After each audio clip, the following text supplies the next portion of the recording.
Obengi maman kuna. Ya bengi na. So charge hein. Non, non, c'est la fondation. C'est qu'on a écrit, c'est qu'on a ça là. Non, c'est la fondation. Donc, ça doit vendre wana. Ok, ça doit vendre wana. Maman. Na bangi po juste biso pe. Tete comment on note? Na ça muta mobulu te. Ah. D'accord. Oh, ni toilette. Oh, ni bonne toilette. Oh, ni ma titi ozani. D'accord. Toilette. Ah bon. Ah. Ah, ok, maman,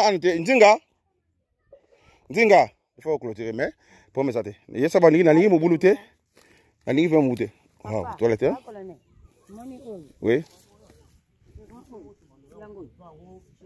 D'accord. Ok. C'est bon. Pour m'aider. Ah, maman, c'est bon. Ah, ok, d'accord. Ah, ok, c'est bon.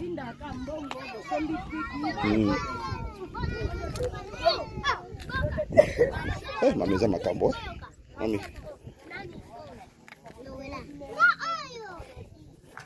Non, c'est la titi, non, c'est la titi, non, c'est la titi. Noëlla.